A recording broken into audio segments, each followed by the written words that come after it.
कृषि एवं किसान कल्याण मंत्रालय भारत सरकार द्वारा प्रायोजित कार्यक्रम फार्म टू सिटी।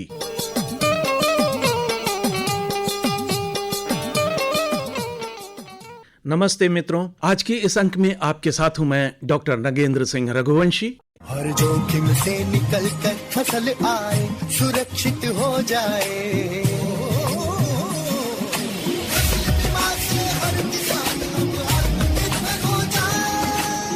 संकट के समय प्रधानमंत्री फसल बीमा योजना किसानों के लिए वरदान है।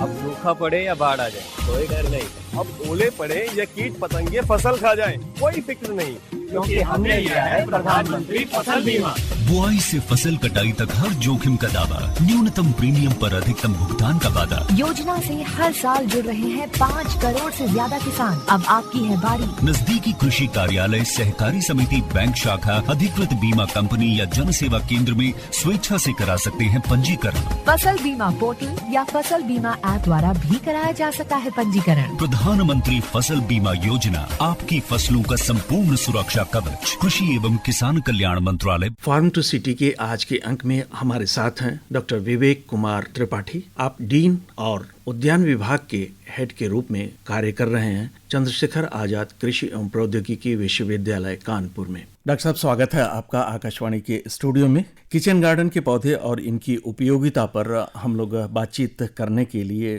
तैयार हैं और इस स्वागत के आगे बढ़ते हुए डॉक्टर साहब आपसे हम समझना चाहेंगे कि किचन गार्डन के पौधे और इनकी जो उपयोगिता की बात है उसको समझने से पहले यह समझना हमें लगता है कि ज़रूरी है कि एक व्यक्ति एक साल में कितना सब्जी या फिर एक दिन में कितना सब्जी का उपयोग करता है या खाने के लिए सब्जी या फिर फलों की क्या आवश्यकता होती है। इसको समझ लेंगे तो उसके हिसाब से जितनी बड़ी फैमिली है हम किचन गार्डन या उस पर आएंगे। जी नमस्कार। जैसा कि आप जानते हैं अपना भारतीय Indian council of medical research नई दिल्ली द्वारा एक स्वस्थ व्यक्ति को एक दिन में खाने के लिए 300 ग्राम सब्जियां निर्धारित की गई हैं, जिसमें कि 85 ग्राम कंद वाली सब्जियां जिसमें आलू है, शकरकंद है और भी कंद वाली सब्जियां हैं। 85 ग्राम में अन्य सब्जियां जिसमें टमाटर है, बैंगन है, लोबिया है, जितने भी आपके गार्ड्स हैं, गोभी है, कवर करते हैं। इसके अलावा 130 ग्राम में पत्ते वाली सब्जियां, चौलाई है, पालक है, बथुआ है,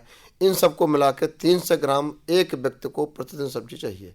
यदि आप इस प्रकार से देखते हैं और आपके परिवार में लगभग 5 सदस्य हैं तो प्रतिदिन आपको 1.5 किलोग्राम सब्जी की आवश्यकता होती है सभी को स्वस्थ रखने के लिए। डॉक्टर साहब, आपने जो बताया कि 300 ग्राम या फिर 850 ग्राम जो भी 85 ग्राम कुछ है, कुछ ऐसे नंबर्स आपने बताए, तो क्या ये जब हम बाजार से खरीदते हैं वो मात्रा आप बता रहे हैं या बन करके जब तैयार होता है तब? जब हम इतना लेते हैं और इतना स्वस्थ खाने जो हम बाजार से लेकर तैयार करते हैं बन के ज़्यादा भी हो जाएगा। 300 ग्राम सब्जियां बाजार से लाके इनको बनाना तैयारी करना है। अच्छा, ज़्यादा भी हो जाएगा तो ठीक है, उसमें को मसाले पड़ते हैं, पानी पड़ता है तो मात्रा ज़्यादा हो जाती है। लेकिन इतनी सब्जियां हमको रॉ मटेरियल की बात करें तो रॉ सब्जियां इतनी हमको चाहिए।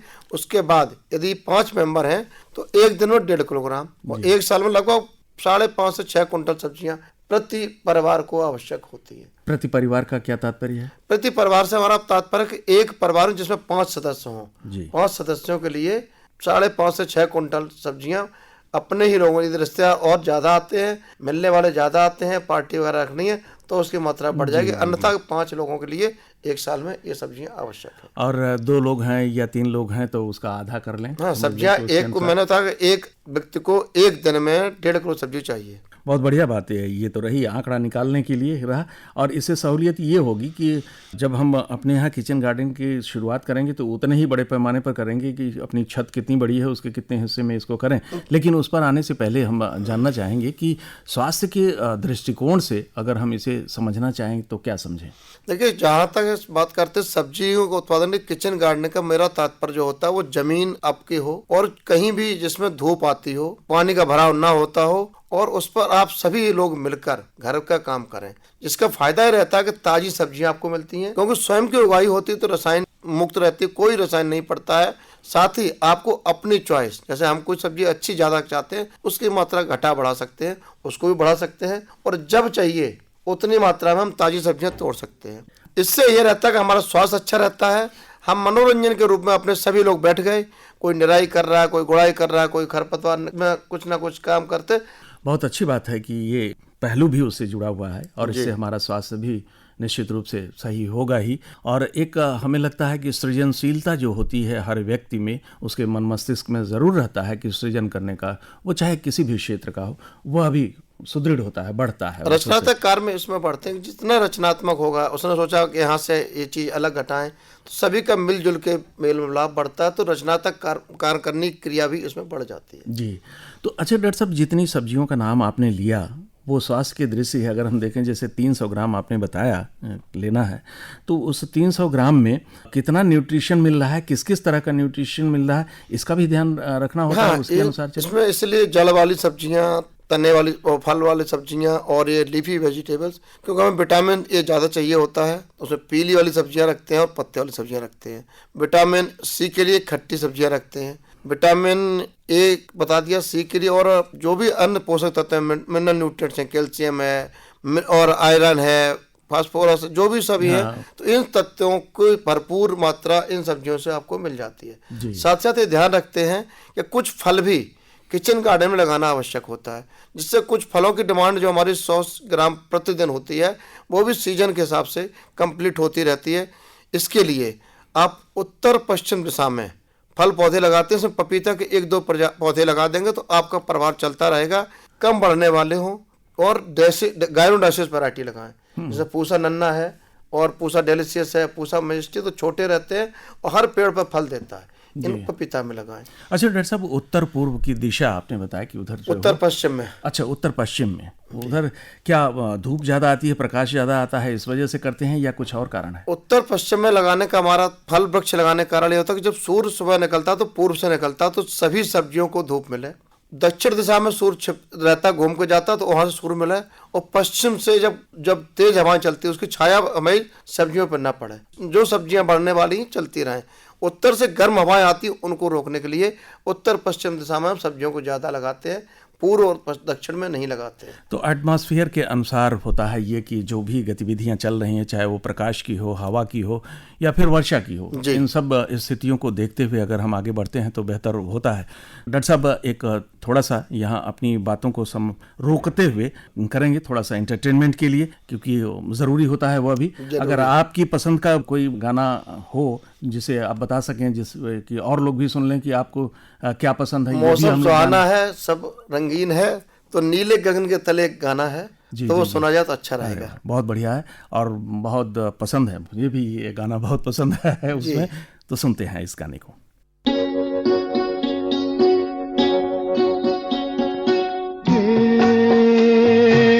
नीले गगन के तले धरती का प्यार पले, नीले गगन के तले धरती का प्यार पले, ऐसे ही जग में आती हैं सुबहें, ऐसे ही शाम ढले, नीले गगन के तले धरती का प्यार पले।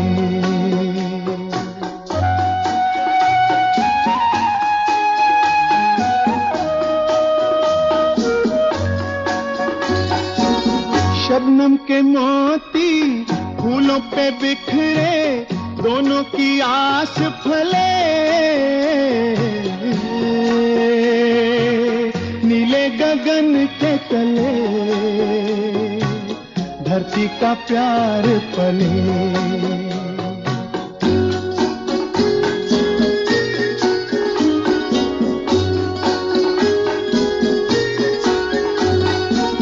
बल खाती बेले मस्ती में खेले, पेड़ों से मिल के गले,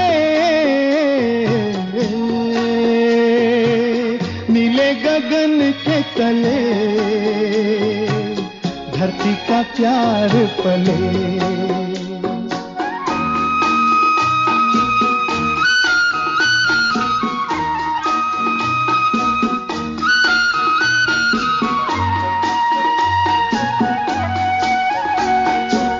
नदिया का पानी दरिया से मिलके सागर की ओर चले, नीले गगन के तले धरती का प्यार पले, ऐसे ही जग में आती है सुबहें, ऐसे ही शाम ढले के नीले गगन के तले धरती का प्यार पले।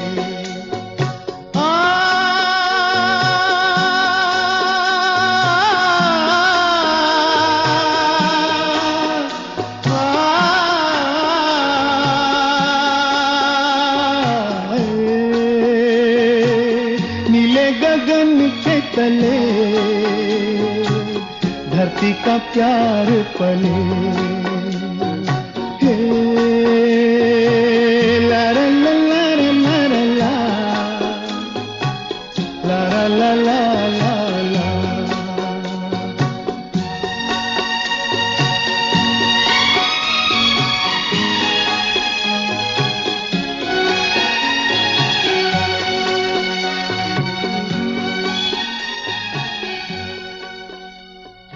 नीले गगन के तले धरती का प्यार पले।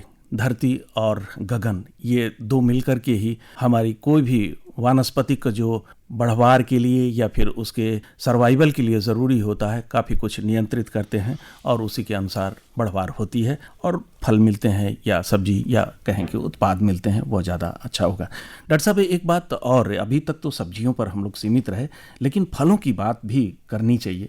अब भले ही हमारे शहरों की बात अलग है और गाँव की बात अलग है, गाँव में खेतों में बड़े बड़े पैमाने पर लगा दिया जाता है, लेकिन शहरों में छत होती है या बालकनी होती है, वहीं पर लगाना होता है, अपने घर के लिए यूज़ कर लेने का किचन गार्डन कंसेप्ट है ही। तो उसमें कौन कौन से पौधे हमारे लिए ज़्यादा उपयोगी होंगे और लगाना चाहिए उसको? किचन गार्डनिंग की बात करें, छत की बात करें, दोनों में आप, मैंने पहले कहा पपीता, दूसरा नींबू, अमरूद। अमरूद की छटाई करके रखना चाहिए, क्योंकि अमरूद की जो फलत आती है नई शाखाओं पर आती है। अच्छा। तो बरसात फरवरी मार्च के महीने में पौधे को छांट देते तो पौधा छोटा रहेगा और फल आपको ज्यादा मात्रा में मिलते हैं। ये छांटने की प्रक्रिया क्या होती है कि कहीं से भी छांट दीजिए, कुछ तरीका होता होगा? तरीका ये होता है कि जो पौधा आपका है, जो फरवरी में जितना भी शाखा लंबी है उसको 2/3 पार्ट उसको काट के हटा देते हैं। अच्छा। तो नई शाखाएं निकलती हैं, ज्यादा निकलेंगी उनकी फिर थिनिंग कर देते हैं, तो 3-4 शाखाएं रहते हैं, जिससे कि सूर्य का प्रकाश पौधे के अंदर पहुंचता रहे, पौधा आकार में छोटा रहे। बरसात के महीने में कभी कोई जड़ों की छटाई भी कर देते हैं तो पौधा छोटा रह के गमले में लगा के आप फल प्राप्त कर सकते हैं।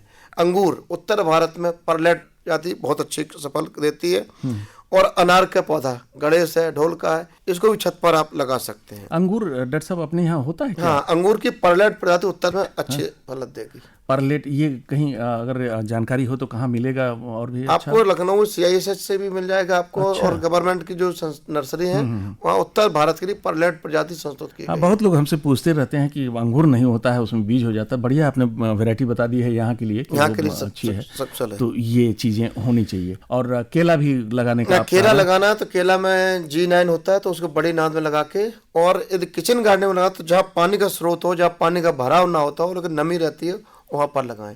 और हमको लगता है कि केला जब लगाते हैं लोग तो फल की बजाय पूजा पाठ के लिए भी एक बढ़िया वहाँ सोर्स हो जाता है कि कहीं मांगना या ढूंढना नहीं पड़ता है। जब दूसरा कहावत यह है कि पूजा वाला फल नहीं देता है। पूजा करते समय ध्यान रखना है उसमें घने न पौधे होने पाए। गृह वाटिका में लगाया है तो जो घने पौधे उनके चक्कर से निकालते रहे। तो एक केला चले अकेला, जो कहावत है, तो एक केला में जब घार निकलने लगे तो दूसरा उसके कंधे तक हो, तीसरा नीचे से हो, वो केला बराबर आपको फल देता रहेगा। छत पर आप इस समय आम लगाने की बात चलती है। लखनऊ में आम ज्यादा, मलियाबाद क्षेत्र पूरा है, लेकिन घर पे यदि आम लगाना चाहते हैं तो रंगीन वैरायटी आई है, अंबिका, अरुण का, इनको लगाएं। और छोटे पौधे रहते हैं, और एक आम्रपाली भी पौधा छोटा है, इसको भी आप अपने घर की छत पर किचन गार्डनिंग में लगा सकते। तो डॉक्टर साहब ये तो पौधे बड़े होते हैं, आम का हो, अमरूद का हो, या और भी जो चीजें आपने गिनाई हैं, कुछ बड़े पौधे हो जाते हैं, तो इनको कैसे, क्या बहुत बड़ा सा ड्रम रखना पड़ेगा, कैसा व्यवस्था कैसी हो? इसके लिए 18 से 20 इंची ये तो नाद हो आपकी, और या ड्रम हो, जो बड़ा वाला ड्रम हो तो काट के आधा कर देते। नीला वाला ड्रम जो नीला ड्रम जो बीच में चला था उसको काट के 2 भागों में बांट के उसको कर देते। ध्यान नहीं रखते, उसमें छिद्र जरूर नीचे करते हैं, नहीं पानी भरता रहेगा तो जड़ सड़ जाएंगी। और छिद्र पर गिट्टी वगैरह कुछ ऐसा रख के कपड़े लगते हैं और ऑर्गेनिक मैटर के साथ भराव कर देते हैं, जिससे बराबर पानी निकलता रहता है, पौधा बढ़ता रहता है। और जितना पौधा नीचे रहे उतना ही ऊपर रखें, तो छटाई करके पौधे के साइज को नियंत्रित करते रहते हैं।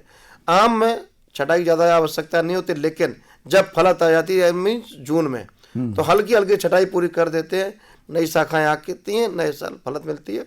और ये रेगुलर वैरायटी आम्रपाली है, प्रति वर्ष आपको फलत मिलते रहते हैं। तो रेगुलर इनको भोजन के लिए, क्योंकि जगह बहुत सीमित होती है, तो उसमें कितने दिनों के अंतराल पर फिर उसमें माइक्रोन्यूट्रिएंट्स या फर्टिलाइजर का तो प्रयोग करना ही नहीं है किचन गार्डन में, आपने पहले ही कहा। तो फिर क्या क्या करना चाहिए उसको? इसके लिए जब सितंबर अक्टूबर का महीना होता है और अप्रैल में जब प्रूनिंग करते हैं, फ्रूट ग्रोथ अवस्था होती है, उस समय वर्मी कंपोस्ट की मात्रा डाल देनी चाहिए। तो आधा किलो से लेकर 1.25 किलो वर्मी कंपोस्ट सितंबर अक्टूबर में, और आधा किलो ही वर्मी कंपोस्ट आपको अप्रैल में, जब फल बढ़ रहे होते पक होते हैं। साथ ही साथ घर में जो आपके किचन वेस्ट निकलते हैं, उसमें केले के छिलके हैं, सब्जियों के छिलके हैं, चाय की पत्ती है, इनको एक जगह इकट्ठा करते रहे, सड़ जाए तो इनको मिट्टी में बीच बीच में मिलाते रहे, जिससे जो भी आवश्यक पोषक तत्व है, वर्मी कंपोस्ट, माइक्रोन्यूट्रिएंट, एनपीके मिल जाता है, और इनसे ऑर्गेनिक मैटर ऐड होता रहता है।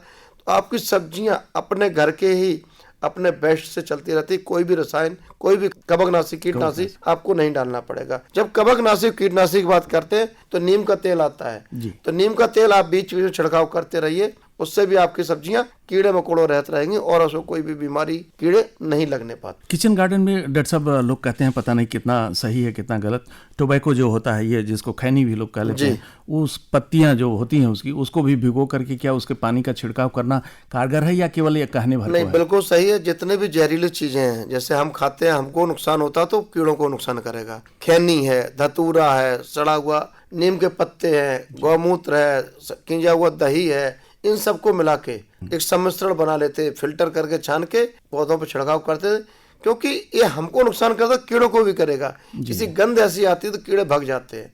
रसायन के प्रयोग करने से कीड़े मरते हैं, इसके प्रयोग करने से कीड़े भागते हैं। तो जब प्रारंभिक अवस्था होती है उसको भगा के ले तो भाग जाते हैं। यदि ज्यादा हो जाते तो पानी से धुलाई करके उनको मार देते हैं। तो जहां तक संभव हो सके रसायनों का प्रयोग न करें, बिना रसायनों खेती करना ठीक रहेगा। और इसी तरीके से ये तो रसायनों के प्रयोग, ऊपर से छिड़काव की बात रही, लेकिन रासायनिक उर्वरकों का प्रयोग भी शायद नहीं करना है। आजकल जैविक की बात है या प्राकृतिक खेती की बात है, तो क्यों ना छोटा सा अपना छत है या फिर बालकनी है तो उसी पर इसका प्रयोग करके देखा जाए। उसके लिए अधिकांशतः हम देखते हैं कि जैविक खेती की यदि बात करते हैं तो गोबर की खाद यहाँ नहीं मिलती है, तो उसमें गोबर की खाद मिल जाए सबसे अच्छी है। वर्मी कंपोस्ट हर जगह आपको उपलब्ध है, वर्मी कंपोस्ट डालिए, और आपके किचन वेस्ट मैंने आपको बताया उसको डालते रहिए।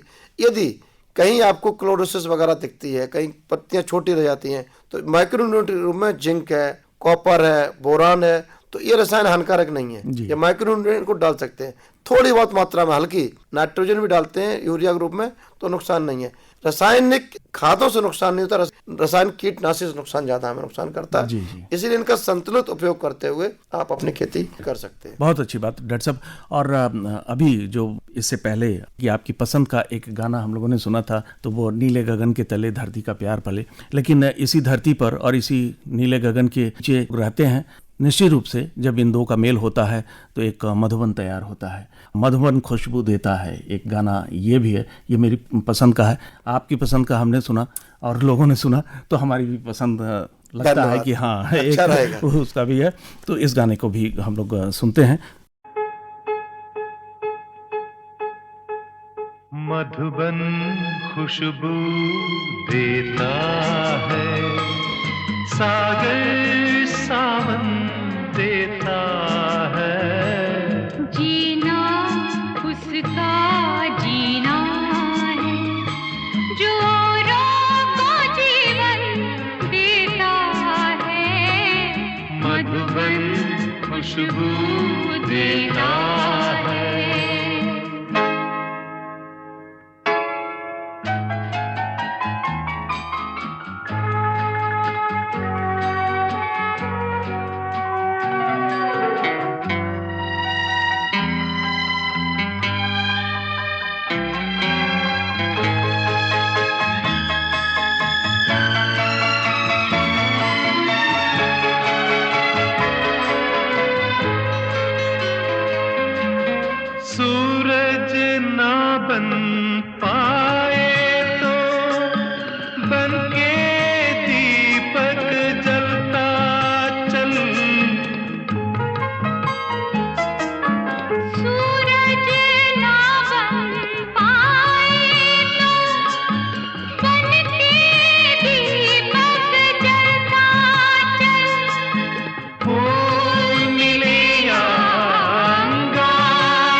कष्टों को दामन देता है।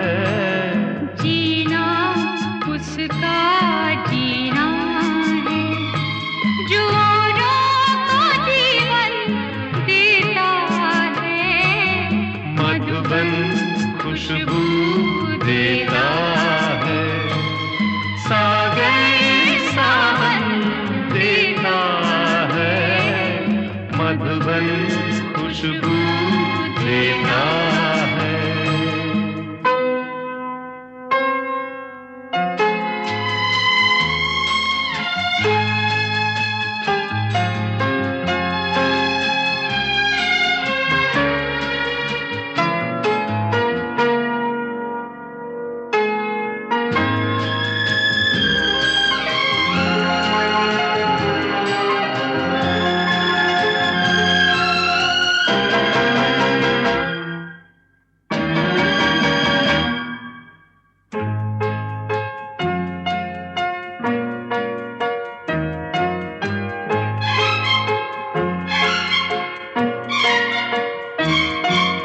चलती है लहरा के पवन के साथ सभी की चलती रहे। चलती है लहरा के पवन के साथ सभी की चलती रहे। लोगों ने त्याग दिए जीवन के प्रीत दिलों में पलती रहे। कि प्रीत दिलों में पलती रहे। दिल वो दिल है जो औरों को अपनी धड़कन देता है। जीना उसका जीना है जो औरों को जीवन देता है। मधुबन खुशबू देता है, सागर सावन देता है, मधुबन खुशबू देता है।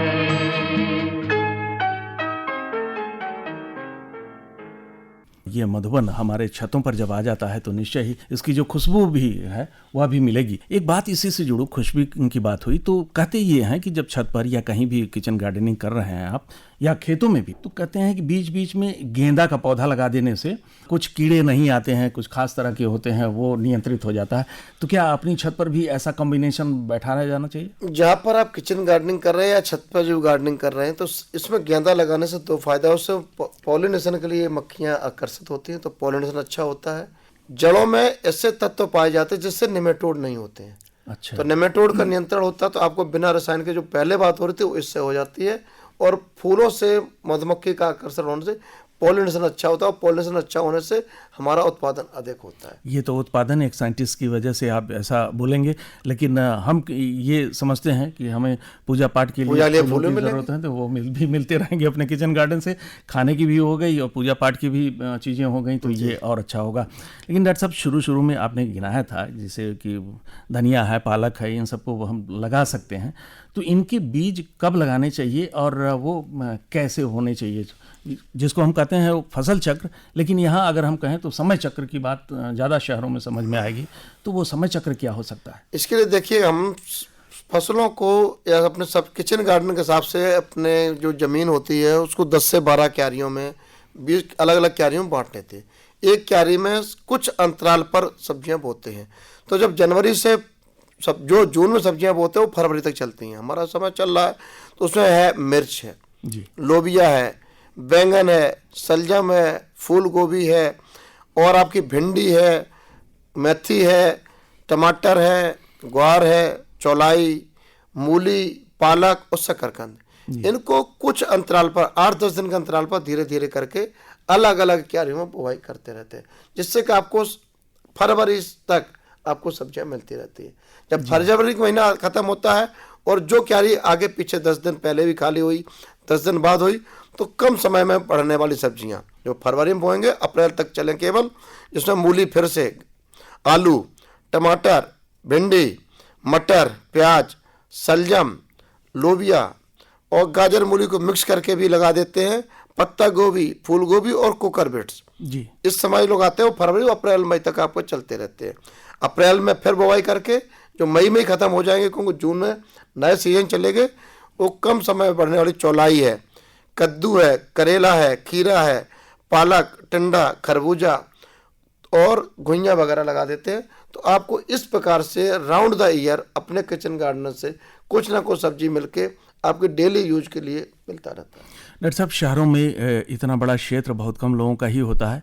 जो ज़्यादा पैसे वाले हैं उन्हीं के पास ये होता है 5,000 स्क्वायर फीट या उससे बड़े बड़े जो घर बने हुए हैं प्लॉट पर, उनमें के लिए तो ये चीज़ें इतनी क्यारी की व्यवस्था हो सकती है। लेकिन जिनके छोटे घर हैं, छत है, उस छत पर अगर लिमिटेड मात्रा में कहें कि कुछ कुछ समय पर मिलता रहे, तो वो इनमें से कौन कौन से हो सकते हैं? उसमें जैसे आपने देखा छत पर आप या तो छत पे ही स्ट्रक्चर वाले को, अभी उत्तर प्रदेश सरकार का उद्यानिकी मिशन के तहत आप रूफटॉप गार्डनिंग का भी स्केल चला हुआ है। आप उसमें भी आपको सब्जियों के बीज, फूलों के बीज मिल रहे हैं। लेकिन हम तो कहेंगे आप अपनी छत पे नाद रख लीजिए जो कि आधा मीटर चौड़ी हो और 1-1.5 मीटर लंबी हो, जिसमें पत्ते वाली सब्जियाँ हैं, चौलाई है और पालक है, आप मूली है, गाजर है, आप भिंडी है, लोबिया है, धनिया है, मेथी है, इनको लगा सकते हैं। जी, बहुत बढ़िया। और हमको लगता है यही है कि जो छोटा हो चाहे बड़ा हो, आप इन पौधों को लगाएंगे अपनी रिक्वायरमेंट, अपनी पसंद के अनुसार, तो निश्चय ही आपको इसका फल मिलेगा ही। और आपकी सेहत, जो सबसे बड़ी चीज़ आपने बताई कि सेहत सही रहती है, तो स्वास्थ्य सुदृढ़ रहेगा तो और बातें बनती रहेंगी और अच्छा रहेगा। एक घर का भी माहौल अच्छा रहेगा, सृजनशीलता बढ़ेगी आपकी और परिवार में भी सुख की स्थिति रहेगी। बहुत बहुत धन्यवाद डॉक्टर साहब कि आपने इतनी महत्वपूर्ण और शहरों के लिए विशेष रूप से यह आवश्यक था कि ये सब बातें जानें, आपने बताया, इसके लिए बहुत बहुत धन्यवाद। धन्यवाद आपका। प्रधानमंत्री किसान मान धन योजना, मिलेगा पेंशन का सहारा, कृषक ना होगा बेसहारा, जुड़ेगा खुशियों से नाता, कटेगा सुख से बुढ़ापा, सुरक्षित होगा अन्नदाता, सुरक्षित होगा अन्नदाता। प्रधानमंत्री किसान मान धन योजना से लघु सीमांत किसानों का भविष्य होगा सुरक्षित और 60 वर्ष की आयु से 3,000 रूपए मासिक पेंशन होगी सुनिश्चित। 55 रूपए से 200 रूपए की मासिक किश्त देकर प्रवेश कर सकते हैं। 18 से 40 वर्ष तक के किसान इस अंशदायक योजना में सरकार देगी बराबर का योगदान। सभी किसान भाई बहन इस योजना के लाभ के लिए जन सेवा केंद्र में जाएं और अपना निःशुल्क नामांकन कराएं। प्रधानमंत्री किसान मान धन योजना, अन्नदाता के परिश्रम को संबल, पेंशन से सुरक्षित उनका कर। कृषि एवं किसान कल्याण मंत्रालय, भारत सरकार द्वारा जनहित में जारी। इसके साथ ही फार्म टू सिटी का आज का यह अंक अब यहीं संपन्न होता है। अगले सप्ताह यानी अगले रविवार को पुनः मुलाकात होगी। तब तक के लिए अनुमति दें। नमस्कार।